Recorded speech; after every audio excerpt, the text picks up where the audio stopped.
નમસ્કાર વિદ્યાર્થી મિત્રો, આપણે ધોરણ 12 મનોવિજ્ઞાનમાં જોવાના છે પ્રકરણ 6 મનોવિકૃતિઓમાં વિકૃત ભય. આપણે ભાગ 5માં વાત કરી હતી ચિંતા સંબંધી મનોવિકૃતિઓમાં સામાન્યકૃત વિકૃત ચિંતા. તો આજે આપણે વાત કરીશું વિકૃત ભય. જોઈએ ભાગ 5.1 ચિંતા સંબંધી મનોવિકૃતિઓ, જેમાં 3 પ્રકાર આપવામાં આવ્યા છે. એક છે સામાન્યકૃત વિકૃત ચિંતા, બીજું છે વિકૃત ભય અને ત્રીજું છે અનિવાર્ય ક્રિયા દબાણ અને અનિવાર્ય વિચાર દબાણ. વિકૃત ભય આવેગ છે. આપણે જાણીએ છીએ કે આવેગના અલગ અલગ પ્રકાર આપવામાં આવ્યા છે. એમાંનો જ એક પ્રકાર છે ભય. એટલે ભયને આવેગ તરીકે ઓળખવામાં આવે છે અને તેની અનુભૂતિ સાર્વત્રિક છે. દરેક વ્યક્તિ, વિશ્વમાં જેટલા પણ સજીવો છે, દરેક સજીવો ક્યારેય ને ક્યારેય કોઈને કોઈક સમયે ભયના આવેગનો અનુભવ કરતા જ હોય છે. એટલા માટે ભયની અનુભૂતિને સાર્વત્રિક ગણવામાં આવે છે. અને આપણે અગાઉ જોઈ ગયા છે કે આવેગ એ સમગ્ર ચેતાતંત્રને હચમચાવી દેનારો અનુભવ છે. એટલે કે આખું ચેતાતંત્રને ક્ષુબ્ધ કરી નાખે છે. દરેક વ્યક્તિને ક્યારેય ને ક્યારેય ભયના આવેગનો અનુભવ થયો જ હોય છે, કાં તો આંશિક રીતે અથવા સંપૂર્ણ રીતે અથવા થોડા ઘણા અંશે, પણ વ્યક્તિને ભયના આવેગનો અનુભવ જીવનમાં થાય જ છે. જેમ કે મૃત્યુનો ભય, કુદરતી હોનારતનો ભય, નિષ્ફળતાનો ભય. કોઈને કોઈ પ્રકારનો, કોઈને કોઈ બાબતનો ભય તો વ્યક્તિમાં હોય જ છે. જેમ કે ઘણા લોકોને મૃત્યુનો ભય હોય છે, તો કેટલાક લોકોને કુદરતી હોનારતો જે બનતી હોય છે, ભૂકંપ, ધરતીકંપ, સુનામી, દાવાનળ ફાટી નીકળવો, અતિવૃષ્ટિ, અનાવૃષ્ટિ, આ બધી બાબતોનો ભય હોય છે. અથવા તો કેટલાક વ્યક્તિઓને નિષ્ફળતાનો ભય હોય છે કે જે કાર્ય લઈને બેઠા છે અથવા જે કામ કરે છે તેમાં કદાચ નિષ્ફળ જવાનું થાય. આમ વિશ્વમાં જેટલા પણ સજીવો છે, દરેક સજીવને કોઈને કોઈ બાબતને લગતો ભય હંમેશા હોય જ છે. જ્યારે વાસ્તવિક પરિસ્થિતિ ખરેખર ભયજનક ન હોય ત્યારે અહીંયા વિકૃત ભય કોને કહેવાય છે તે આપણે સમજીએ કે જ્યારે વાસ્તવિક પરિસ્થિતિ ખરેખર ભયજનક હોય ત્યારે ભયનો અનુભવ થવો સામાન્ય છે. હકીકતમાં જો આપણે જોવા જઈએ તો પરિસ્થિતિને આધીન જો પરિસ્થિતિ જ ભય જન્માવનારી હોય અને તે પરિસ્થિતિમાં આપણને ભયનો અનુભવ થાય તે સામાન્ય બાબત છે. પરંતુ ભય ઉત્પન્ન ન કરી શકે તેવી પરિસ્થિતિમાં પણ જો વ્યક્તિને આત્યંતિક ભયનો અનુભવ થતો હોય તો તેને વિકૃત ભય ગણવામાં આવે છે. બે ઉદાહરણ લઈએ. એક કે આપણે ઇન્ટરવ્યૂ આપવા માટે જઈએ છીએ, તો આપણને ઇન્ટરવ્યૂ સમયનો ભય હોય છે, બરાબર છે, આ સામાન્ય બાબત છે. પરંતુ હજુ આપણે અભ્યાસ કરતા હોઈએ છીએ અને ભવિષ્યમાં ઇન્ટરવ્યૂ આપીશું તે વખત, એટલે ભવિષ્યને લગતો જે ભય આપણને સતાવતો હોય છે કે ઇન્ટરવ્યૂમાં શું પૂછવામાં આવશે, હજુ ઇન્ટરવ્યૂ આપવા માટે આપણે તૈયાર પણ નથી. એટલે કે ભયની પરિસ્થિતિ છે જ નહીં, કે એવી કોઈ પરિસ્થિતિ જ ઉત્પન્ન નથી થઈ કે જે વ્યક્તિમાં ભયનો જન્મ આપી શકે. છતાં વ્યક્તિ સતત આ પ્રકારના ભયથી પીડાતી હોય છે, જેને વિકૃત ભય કહેવામાં આવે છે. એટલે કે પરિસ્થિતિ ભય ઉત્પન્ન કરી શકતી નથી. આમ છતાં આ પરિસ્થિતિમાં વ્યક્તિને ભયનો અનુભવ થાય છે, તેને જ વિકૃત ભય કહેવાય છે. ભયજનક ન હોય તેવા ઉદ્દીપક પ્રત્યે સ્થાયી ભય હોય છે. એટલે કે એવા ઉદ્દીપક જે ભયજનક નથી, બરાબર છે, તેના પ્રત્યે સ્થાયી ભય હોય જ છે. ભયની અનુભૂતિની તીવ્રતા વધુ હોય છે, તેમજ તેના માટે કોઈ બુદ્ધિગમ્ય કારણ જોવા મળતું નથી. અહીંયા એક બાબત જુઓ કે ભયજનક ન હોય તેવા ઉદ્દીપકો પ્રત્યે સ્થાયી ભય હોય છે. એવા ઉદ્દીપકો જે હકીકતમાં ભયજનક નથી, પરંતુ તે ઉદ્દીપકો પ્રત્યે પણ આપણને સ્થાયી એટલે કે કાયમનો ભય હોય છે. અને એ ઉદ્દીપક સાથે ભય બંધાઈ ગયેલો હોય છે, બરાબર છે, તે સ્થાયી ભય છે. એટલે કોઈને કોઈ ઉદ્દીપક પ્રત્યે ભય હોય જ છે. જેમ કે ઘણી બધી છોકરીઓને કે વ્યક્તિઓને ગરોળીથી ડર લાગતો હોય છે, ભય લાગતો હોય છે, બરાબર છે. આ તે ગરોળી સાથે બંધાઈ ગયેલો સ્થાયી ભય છે. ભયની અનુભૂતિની તીવ્રતા વધુ હોય છે અને જ્યારે પણ વ્યક્તિને ભયના આવેગનો અનુભવ થાય છે ત્યારે તેની તીવ્રતા ઊંચી કક્ષાની જ જોવા મળે છે.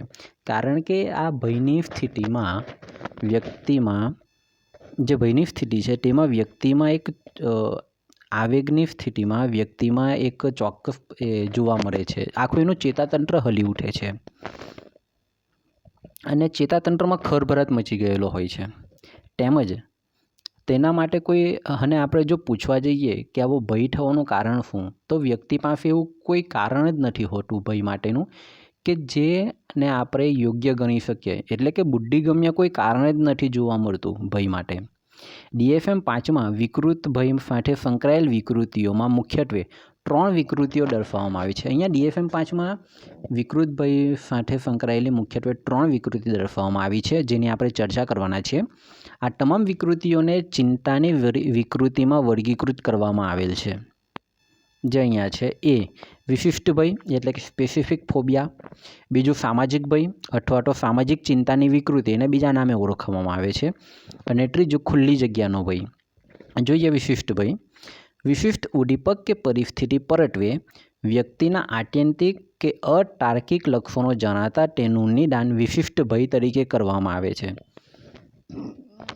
અહીંયા જુઓ કે વિશિષ્ટ ઉદ્દીપક કે પરિસ્થિતિ, ઉદ્દીપક હોય, પરિસ્થિતિ હોય, ઘટના હોય કે બનાવ હોય, તેના પ્રત્યે વ્યક્તિમાં વધારે પડતો, આત્યંતિક એટલે કે વધારે પડતો, અને અતાર્કિક એટલે કે એવો ભય છે જેની પાછળ વ્યક્તિનું પોતાનું કોઈ લોજિક પણ નથી હોતું કે એવો કોઈ ભય પણ નથી હોતો કે જેના લીધે હકીકતમાં વ્યક્તિને ભયનો અનુભવ થવો જોઈએ. એટલે કે એના લક્ષણો અતાર્કિક છે. એટલે જેવા આ અતાર્કિક લક્ષણોવાળા આત્યંતિક જે ભય છે તેને નિદાન વિશિષ્ટ ભય તરીકે કરવામાં આવે છે. સામાન્ય રીતે આ વિકૃતિની શરૂઆત બાલ્યાવસ્થાથી થાય છે. આ એક માર્કમાં પ્રશ્ન પૂછવામાં આવે છે. વિભાગ એમાં પણ પૂછી શકાય છે અને વિભાગ બીમાં પણ પૂછી શકાય છે. બરાબર છે. એટલે આ એક બાબત આપણે ધ્યાન રાખવી પડે કે સામાન્ય રીતે આ વિકૃતિની શરૂઆત, આ વિકૃતિ એટલે કે વિશિષ્ટ ભયની શરૂઆત બાલ્યાવસ્થાથી થાય છે. યુએસમાં તેનું પ્રમાણ 8.7% જોવા મળે છે. એટલે કે કુલ વસ્તીના 19 મિલિયન વ્યક્તિઓ આ વિકૃતિથી પીડાય છે, એટલે કે વિશિષ્ટ ભયથી પીડાય છે. હવે વિશિષ્ટ ભયને વર્ગીકૃત કરવામાં આવ્યા છે, પરંતુ એને જે વર્ગીકૃત કરવામાં આવ્યા છે તે એના લક્ષણોને આધીન કરવામાં આવ્યા છે. એના લક્ષણો શું છે તે જુઓ આપણે. વ્યક્તિને કોઈ વિશિષ્ટ વ્યક્તિ, વસ્તુ કે પરિસ્થિતિ પ્રત્યેનો ભય હોય છે. જે કોઈ પણ વ્યક્તિ હોય છે તેને કાં તો વ્યક્તિ પ્રત્યે ભય હોય છે, અથવા પરિસ્થિતિ પ્રત્યેનો હોય છે, અથવા તો વસ્તુ પ્રત્યેનો ભય હોય છે. બધી જ બાબતો પ્રત્યે ભય હોતો નથી. અહીંયા જોયો કે વ્યક્તિને બધી જ બાબતો પ્રત્યેનો કોઈ જ ભય નથી હોતો. બરાબર છે કે એને જેટલી પણ બાબતો હોય તે દરેક બાબત પ્રત્યે ભય હોય એવું નથી હોતું. ચોક્કસ કોઈ એવી બાબત હોય, કોઈ એવી વ્યક્તિ હોય, એવી વસ્તુ હોય કે જેના પ્રત્યે તેને ડર લાગતો હોય. જેમ આપણે વાત કરીએ ને કે છોકરીઓને ગરોળીનો ભય લાગતો હોય છે, એ જ વસ્તુ સ્પેસિફિક છે આ. નંબર 2, વાસ્તવિકતા કરતાં વધુ આત્યંતિક અને અતાર્કિક ભય છે.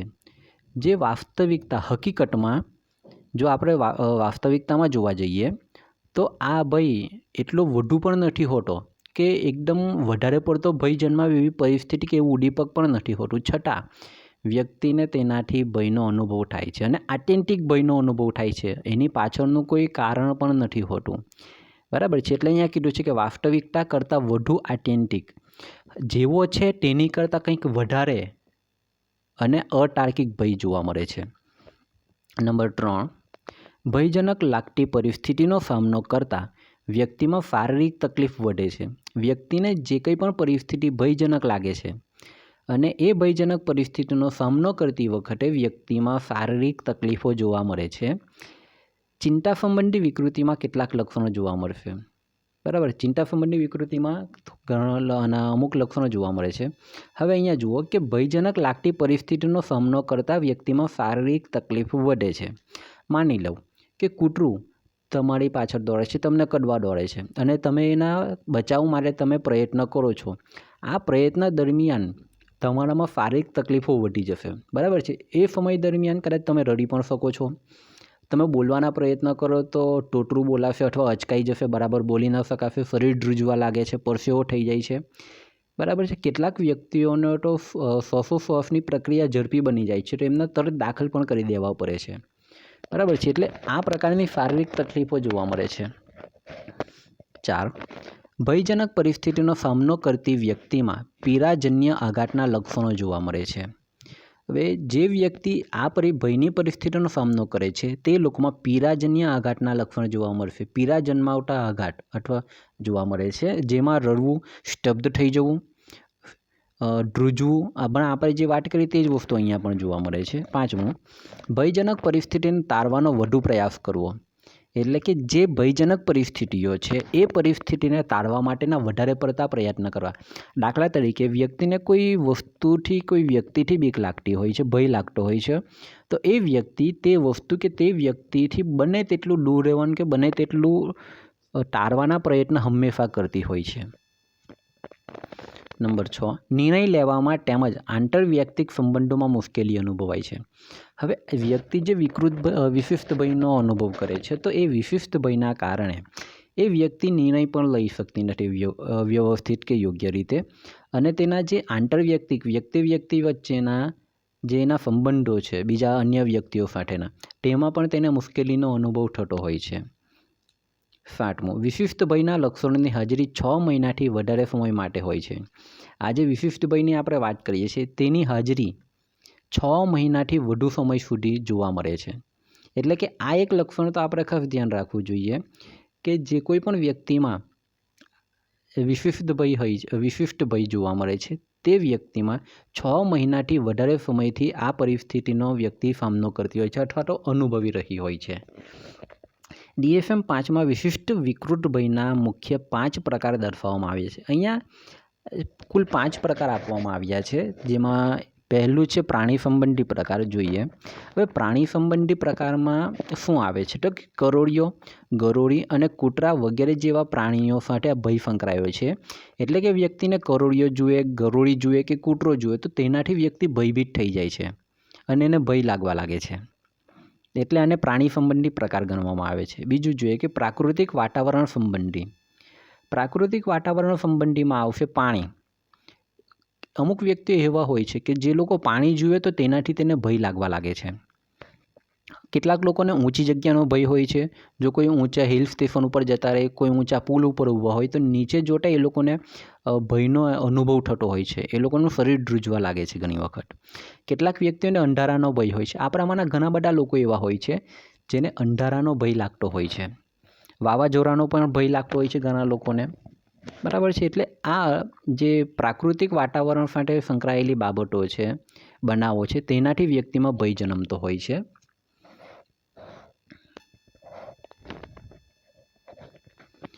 આગળ જોઈએ તો લોહી ઇન્જેક્શન અને ઈજા સંબંધી ભય. આપણે એવા ઘણા બધા લોકોને જોયા હશે કે જાણતા હશે કે જે લોકોને વાગવાથી લોહી નીકળે છે અથવા તો લોહી જોઈ લે છે તો એ લોકોને ભયભીત થઈ જાય છે. કેટલાક વ્યક્તિઓ ઇન્જેક્શનને જુએ છે ને ભયભીત થઈ જાય છે, જેના લીધે અમુક લોકો એવા પણ છે કે જે લોકોને કંઈ ઈજા થઈ હોય અને ઇન્જેક્શન મૂકવાનું આવે તો એ લોકોથી રડાઈ જતું હોય છે અથવા તો વધારે પડતો દુખાવાનો અનુભવ થતો હોય છે. એટલે આ લોહી છે, ઇન્જેક્શન છે, એ બધાને સંબંધિત ભય જોવા મળે છે, જેમાં વ્યક્તિને લોહીનું પરીક્ષણ કરાવવા સંબંધી ભય, ઇન્જેક્શન લેવા સંબંધી ભય, ટીવી ઉપર ઓપરેશનના દ્રશ્ય પણ ઘણા લોકો આ ભયના કારણે જોઈ શકતા નથી. અથવા જ્યારે આવા કોઈ દ્રશ્ય આવે છે ત્યારે એના લીધે વ્યક્તિ ટીવી બંધ કરી દે છે અથવા તો પોતાની ચેનલો બદલી નાખે છે એટલા સમય પૂરતી. આગળ પરિસ્થિતિ સંબંધી ભય. ઘણા વ્યક્તિઓને ચોક્કસ પરિસ્થિતિમાં કે ચોક્કસ પરિસ્થિતિ ઉત્પન્ન થાય તે વખતે ભયનો અનુભવ થતો હોય છે. જેમ કે લિફ્ટમાં જવાનો. ઘણા વ્યક્તિઓને લિફ્ટનો ભય લાગતો હોય છે, બરાબર છે. કદાચ લિફ્ટમાં જાય અને લિફ્ટ બંધ થઈ જાય, ગુંગરામણ થઈ જાય, આમ ઘણી બધી બાબતો તેની સાથે સંકળાઈ છે આ ભય ઉત્પન્ન થવા સાથે, જેની પાછળ બોધાત્મક કારણ પણ જવાબદાર હોય છે. એટલે વ્યક્તિઓને લિફ્ટમાં જવાનો ભય લાગતો હોય છે. કેટલાકને સ્વયં સંચાલિત સીડી એટલે કે એસ્કેલેટર, જે બરોડા રેલવે સ્ટેશન પર મૂકવામાં આવ્યું છે અને મોટા મોટા મોલોમાં જોવા મળે છે, બરાબર છે. જે બિગ બજાર છે, રિલાયન્સ મોલ છે, આ ઘણા બધા મોલોમાં જોવા મળે છે. તો ઘણા વ્યક્તિઓને તે એસ્કેલેટરનો ભય લાગતો હોય છે, એસ્કેલેટરનો ભય લાગતો હોય છે કે જેના લીધે તેઓ તે સ્વયં સંચાલિત સીડીથી હંમેશા દૂર રહેવાનો પ્રયત્ન કરે છે અને તેનો ઉપયોગ નથી કરતા. અને જો કદાચ ઉપયોગ કરવો પડે, જબરજસ્તી અથવા મજબૂરીમાં ઉપયોગ કરવો પડે, તો ફાંટે કોઈને ને કોઈ વ્યક્તિને રાખે છે અને તેનો હાથ પકડીને ચાલે છે અથવા એવું કંઈ ને કંઈક પરિસ્થિતિ પોતાની રીતે એની સલામતી શોધી લે છે. તો ઘણા વ્યક્તિઓને વિમાન સંબંધી પણ ભય હોય છે, વિમાનમાં બેસવાનો પણ ભય હોય છે. અન્ય પ્રકારોમાં ગુંગરામણ કે ઉલટી થવાનો ભય હોય છે. ઘણા વ્યક્તિઓ એવા હોય છે જે લોકોને ગુંગરામણ થાય છે એવો ભય હોય છે. કેટલાક લોકોને ઉલટી થવાનો ભય હોય છે, જેમ કે ખાસ કરીને દૂરના સ્થળ સુધીની મુસાફરી કરવાના હોય તે વખતે ઘણા વ્યક્તિઓને આ પ્રકારનું થાય છે. કેટલાક લોકોને અસાધ્ય રોગ થઈ જવાનો ભય હોય છે. ઘણા લોકો એવું વિચારતા હોય છે કે એમને કોઈક ગંભીર બીમારી થઈ જાય છે અથવા ગંભીર બીમારીનો ભોગ બનશે અને એનો ભય સતત એ લોકોમાં ચાલ્યા કરતો હોય છે. બાળકોમાં ફુગ્ગા ફોડવાને લગતા ભયનો પણ સમાવેશ કરવામાં આવે છે. નાના બાળકો તમે જુઓ તો ફુગ્ગો ફૂટે તો એના કારણે પણ બાળકમાં ભય ઉત્પન્ન થતો હોય છે. બરાબર છે. એટલે બાળકોમાં આ એક ભય જોવા મળે છે. બી, સામાજિક ભય. હવે આપણે વાત કરી છે તે મુજબ કે સામાજિક ભયને સામાજિક ચિંતાની વિકૃતિ તરીકે પણ ઓળખવામાં આવે છે. બરાબર છે. 1960 બાદ સામાજિક ભયને અન્ય ભયની વિકૃતિઓથી અલગ કરવામાં આવી અને ત્યારબાદ સમજાવવામાં આવે છે. આ એક બાબત અહીંયા આપણે ખાસ ધ્યાનમાં રાખવી જોઈએ. આપણને પરીક્ષામાં પૂછી શકાય છે કે સામાજિક ભયને અન્ય કયા નામે ઓળખવામાં આવે છે? તો સામાજિક ચિંતાની વિકૃતિ તરીકે ઓળખવામાં આવે છે. બીજું એમ પણ પૂછી શકાય કે કઈ સાલમાં અથવા કઈ સાલ બાદ સામાજિક ભયને અન્ય ભયની વિકૃતિથી અલગ પાડીને સમજાવવામાં આવે છે? તો 1960. એટલે આ બે બાબતો આપણે યાદ રાખવી પડશે. સામાજિક ભયની વિકૃતિ ઘણી સામાન્ય પ્રકારની વિકૃતિ છે. સામાજિક ભય એકદમ સામાન્ય બાબત છે. આ તો એક સર્વે મુજબ આ સામાજિક ભય શું છે કે સામાજિક પરિસ્થિતિઓ જ્યાં ઉત્પન્ન થતી હોય છે, વ્યક્તિ તે સામાજિક પરિસ્થિતિ અથવા એ પરિસ્થિતિમાં જે લોકો હાજર હોય છે તે લોકોથી દૂર રહેવાનો હંમેશા પ્રયત્ન કરતો હોય છે. તે પરિસ્થિતિ એ લોકોથી તેને ભયનો અનુભવ થતો હોય છે. એક સર્વે મુજબ પુરુષો કરતાં સ્ત્રીઓમાં આ વિકૃતિનું પ્રમાણ વધુ જોવા મળે છે. સામાજિક વિકૃતિનું પ્રમાણ પુરુષોમાં જેટલું હોય છે એના કરતાં વધારે સ્ત્રીઓમાં હોય છે. બરાબર છે. એટલે આ એક બાબત આપણે ધ્યાન રાખવી જોઈએ, જેના અનેક કારણો હોઈ શકે છે. આ સામાજિક ભય મુખ્યત્વે તરુણાવસ્થા અને પુખ્તાવસ્થાના શરૂઆતના સમયગાળામાં વધુ જોવા મળે છે. આ એક બાબત આપણે ધ્યાન રાખજો. IMP 1-2 માર્કમાં પૂછી શકાય છે પ્રશ્નમાં. સામાજિક ભય મુખ્યત્વે કયા સમયગાળા દરમિયાન વધુ જોવા મળે છે? તો તરુણાવસ્થા અને પુખ્તાવસ્થા. હવે તરુણાવસ્થામાં શા માટે જોવા મળે છે? તો તરુણાવસ્થામાં આ ભય જોવા મળવાનું એ કારણ છે કે તરુણો હજુ ધીમે ધીમે એના ઘણા બધા ચેન્જીસ, આંતરિક પરિવર્તનો આવતા હોય છે. તેઓ ધીરે ધીરે એ પરિવર્તનનો સામનો કરતા હોય છે. બરાબર છે. એટલે તેમાં આ બધી બાબતને લગતો ભય જોવા મળે છે અને પુખ્તાવસ્થામાં જોવા મળે છે. આ વિકૃતિથી પીડાતી વ્યક્તિઓમાંથી 40% વ્યક્તિઓમાં ચિંતા સંબંધી વિકૃતિઓ અને વિકૃત ખિન્નતાના લક્ષણ જોવા મળે છે. 40% એવી વ્યક્તિઓ છે જે લોકોમાં ચિંતા સંબંધી વિકૃતિ અને વિકૃત ખિન્નતાના લક્ષણ જોવા મળે છે. એટલે કે એવી જે કંઈ પણ વ્યક્તિઓ છે તેમાંથી લગભગ 50%ની આજુબાજુમાં આ બે લક્ષણો તો જોવા મળશે જ. સામાજિક ભયમાં મુખ્યત્વે સામાજિક આંતરક્રિયા કરતી વખતે અસ્વસ્થતાનો અનુભવ, એટલે કે સમાજનો મેળાવડો જામ્યો હોય છે અથવા લોકો ભેગા થયા હોય છે ત્યારે એકબીજા વ્યક્તિ સાથે આંતરક્રિયા કરવામાં અસ્વસ્થતાનો અનુભવ આવે છે. વ્યક્તિને સંકોચ લાગે છે, કાં તો શરમ આવતી હોય છે. બરાબર છે. તો ઘણા વ્યક્તિઓને તો પરસેવો પણ છૂટવા લાગે છે અને અન્ય વ્યક્તિઓ દ્વારા તેમનું નિષેધક મૂલ્યાંકન થવાનો પણ ભય જોવા મળે છે કે અન્ય વ્યક્તિઓ તેમના વિશે જો આંતરક્રિયા કરવા જશે, હાઈ હલ્લો કરશે, બોલાવશે, વાતચીત કરશે તો બીજા સામેવાળી વ્યક્તિઓ તેના વિશે શું વિચારશે? આ બાબતને પણ વ્યક્તિ ધ્યાનમાં રાખે છે અથવા એના મગજમાં ચાલ્યા કરતી હોય છે કે અન્ય વ્યક્તિઓ દ્વારા તેનું નિષેધાત્મક મૂલ્યાંકન થઈ શકે છે. અન્ય વ્યક્તિઓની હાજરી અને તેમની સાથેની આંતરક્રિયા સમયે અનુભવાતી અસ્વસ્થતા વ્યક્તિમાં ભય અને ચિંતા જન્માવે છે.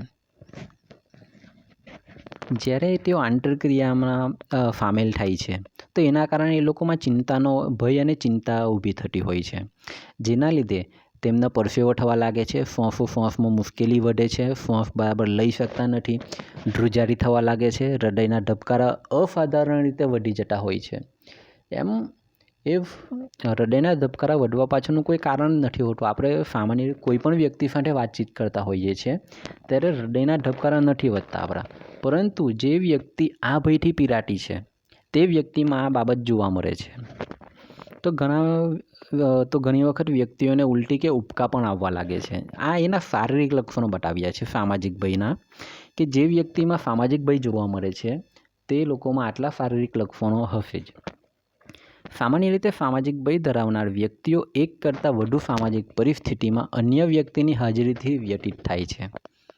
અહીંયા એક કરતાં વધુ સામાજિક એટલે કોઈ એક જ કોઈ ચોક્કસ સ્પેસિફિક નથી કે આ જ પરિસ્થિતિમાં કે આ જ સામાજિક પરિસ્થિતિમાં, પરંતુ જ્યાં માનવ સમુદાયનો મેળાવડો જામ્યો હોય છે તો એ મેળાવડામાં આ વ્યક્તિઓમાં આ લક્ષણો જોવા મળે છે અને તેના ચિંતા જોવા મળતી હોય છે અને ભયનો અનુભવ કરે છે.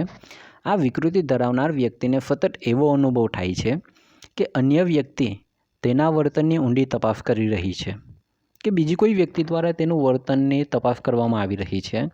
અન્ય વ્યક્તિની હાજરી તેને તકલીફ આપવા માટે અથવા તો નીચા દર્શાવવા માટે જ હોય છે. એટલે કે બીજા બધા લોકો ભેગા થયા છે તો એ લોકો માત્ર ને માત્ર તેને જ નીચા દર્શાવવા માટે ત્યાં હાજર હોય છે એવું એ લોકોને લાગતું હોય છે. આથી વ્યક્તિ તે સામાજિક પરિસ્થિતિની અવગણના કરે છે. બને ત્યાં સુધી અવગણના કરવાના પ્રયત્ન કરે છે, પરંતુ અવગણના કરવા છતાં પણ જો તેને ફરજિયાત સામેલ થવું પડતું હોય તો એ કોઈને કોઈ વ્યક્તિ સાથે જ હોય છે અથવા તો એકલા બેસી રહે છે, બરાબર. અને તે સમય દરમિયાન તે લોકો તણાવનો પણ ઘણો અનુભવ કરતા હોય છે, ઘણો તણાવ સહન કરવો પડે છે તેમને આ સ્થિતિમાં. ખાસ કરીને જાહેરમાં ભાષણ આપવામાં, જાહેર શૌચાલયનો ઉપયોગ કરવામાં, જાહેરમાં ભોજન લેવામાં વગેરે પરિસ્થિતિમાં વ્યક્તિ ભયની અનુભૂતિ કરતો જોવા મળે છે. તમે પોલીસગીરી પિક્ચર જોયું હશે, જેમાં જે વિલન બતાવવામાં આવ્યો છે તે એક ઉદ્ઘાટન માટે જાય છે એક હોટલના, અને ત્યાં જે બુફે ડિનર હોય છે ને હાથમાં થાળી પકડતા તેને વિચારો આવવા લાગે છે, જેના લીધે તે ત્યાં જમતો નથી અને રિટર્ન થઈ જાય છે. એટલે આ પ્રકારની બાબત, આ પ્રકારનો ભય જોવા મળતો હોય છે. આગળ જોઈએ ખુલ્લી જગ્યાનો ભય. ખુલ્લી જગ્યાના ભયને અંગ્રેજીમાં એગ્રોફોબિયા તરીકે ઓળખવામાં આવે છે, જે ગ્રીક ભાષાના અગોરા શબ્દ ઉપરથી ઉતરી આવ્યો છે. આ પણ એ ખૂબ મોસ્ટ ઇમ્પોર્ટન્ટ છે, 1-2 માર્કમાં પૂછી શકાય એમ છે. સામાન્ય રીતે ખુલ્લી જગ્યાના ભયથી પીડાતી વ્યક્તિ સતત દૃઢપણે એવું માને છે કે ભયજનક પરિસ્થિતિ આવશે ત્યારે તેને બીજી વ્યક્તિઓનો સાથ નહીં મળે. શું માને છે આ વ્યક્તિઓ, જે લોકો ખુલ્લી જગ્યાના ભયથી પીડાય છે તે લોકો, કે જ્યારે પણ એવી પરિસ્થિતિ આવશે, બરાબર, કેવી પરિસ્થિતિ કે ભયજનક પરિસ્થિતિનો જ્યારે એમને સામનો કરવાનો આવશે ત્યારે બીજી વ્યક્તિઓનો તેમને કદાચ સાથ સહકાર નહીં મળે, જે એ લોકોને ટેકો મળવો જોઈએ તે નહીં મળે, અથવા તો તે ભયજનક પરિસ્થિતિમાંથી પોતાની જાતને સલામત સ્થળે લઈ જવી મુશ્કેલ હશે. આ બાબતનો તે લોકોને અનુભવ થયા કરતો હોય છે, જેથી તેઓ ફેરીઓમાં, સામાજિક મેળાવડાઓમાં, શોપિંગ સેન્ટરો, ફિલ્મ થિયેટરો કે ખેલના મેદાનો હોય, આ બધા સ્થળોએ એકલા જવાનું ટાળે છે. એ હંમેશા એકલા જ જોવા મળે છે.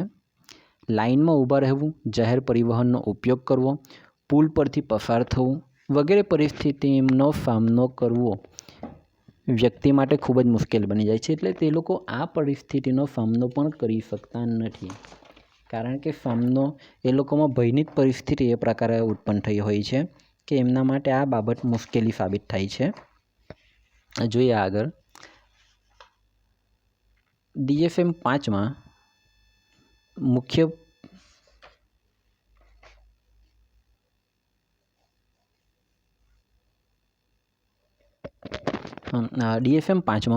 પરિસ્થિતિ દર્શાવી છે, જેમાંથી 2 પરિસ્થિતિ પ્રત્યે વ્યક્તિ ભય કે ચિંતાનો 6 મહિનાથી વધુ સમય માટે અનુભવ કરતી હોય છે, બરાબર છે. એટલે કે લાંબા સમય 6 મહિનાથી વધારે સમય સુધી તે આ બાબતનો અનુભવ કરતી છે, આ ભયનો અનુભવ કરતી જોવા મળે છે.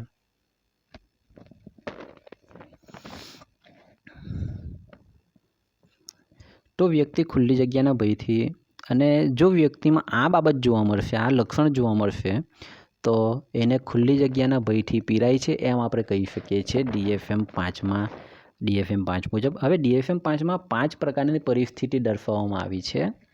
1. જાહેર પરિવહનનો ઉપયોગ. બીજું, ખુલ્લી જગ્યાએ પહોંચવું. ત્રીજું, બંધ જગ્યાએ પહોંચવું. ચોથું છે લાઇનમાં ઊભા રહેવું કે ભીડમાં જવું. અને 5મું છે ઘરની બહાર એકલા જવું. હવે આ જે 5 પરિસ્થિતિ બતાવવામાં આવી છે, એ 5 પરિસ્થિતિમાં વ્યક્તિ હંમેશા બચવા માટેના પ્રયત્ન કરતી જોવા મળે છે અને તેની અવગણના કરનારી જોવા મળે છે. જોઈએ, જાહેર પરિવહનના ઉપયોગમાં જે જાહેર પરિવહનની જે સુવિધાઓ છે, બસ છે, રેલવે છે, વિમાન છે, તેનો બને ત્યાં સુધી ઉપયોગ કરવાનું ટાળે છે.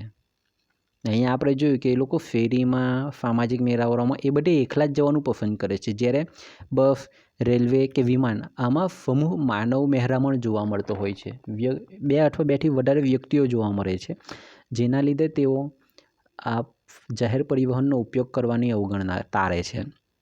ખુલ્લી જગ્યાએ પહોંચવું, જેમ કે પાર્કિંગ વિસ્તાર. તો પાર્કિંગ વિસ્તારમાં પણ ઘણા બધા લોકો જોવા મળે છે. બ્રિજ હોય કે બજાર હોય, તેમાં પણ ઘણા બધા લોકો જોવા મળે છે. એટલે આ ભયથી પીડાતી વ્યક્તિઓ આ પરિસ્થિતિ પણ દૂર રહે છે. ત્રીજું, બંધ જગ્યાએ પહોંચવું, જેમ કે દુકાનો હોય, નાટ્યગૃહ હોય, સિનેમાઘર હોય, તેમાં પણ એ લોકો બહુ જવાનું મોટાભાગે ટાળતા હોય છે. લાઇનમાં ઊભા રહેવું કે ભીડમાં જવું, ત્યાં પણ માનવ સમુદાય જોવા મળે છે. અને સ્વાભાવિક રીતે કે આ ભયથી જે લોકો પીડાય છે તે આ પરિસ્થિતિથી પણ દૂર ભાગે છે. 5મું, ઘરની બહાર એકલા જવું. તે લોકો ઘરની બહાર એકલા નથી જતા. ખુલ્લી જગ્યાના ભયથી પીડાતી વ્યક્તિઓ ઉપર દર્શાવેલ 5 પરિસ્થિતિની અવગણના કરનારી જોવા મળે છે. આ જે 5 પરિસ્થિતિ બતાવવામાં આવી છે તેની અવગણના કરે છે, અથવા તો આ પરિસ્થિતિઓનો સામનો કરવામાં આત્યંતિક મનોભાર અનુભવતી હોય છે. જો અવગણના ન કરી શકે અને પરિસ્થિતિનો સામનો જ જો કરે, તો વ્યક્તિમાં મનોભાર ઉત્પન્ન થશે અને આ પરિસ્થિતિ લાંબા સમય સુધી ચાલે તો તે વિકૃતિમાં પરિણમે છે, અને જેની અસર વ્યક્તિના સામાજિક જીવન ઉપર, વ્યક્તિના આર્થિક જીવન ઉપર, તેના પારિવારિક જીવન ઉપર, તેના વ્યવસાયિક જીવન ઉપર, તેના જેટલા પણ પાસા છે એ દરેકે દરેક પાસા ઉપર નકારાત્મક અસર કરે છે. એટલે અહીંયા આપણે આજે જોયું છે વિકૃત ભય, ને આ વિકૃત ભયની અલગ અલગ જે પ્રકારમાં વહેંચવામાં આવે છે તે જોયા છે.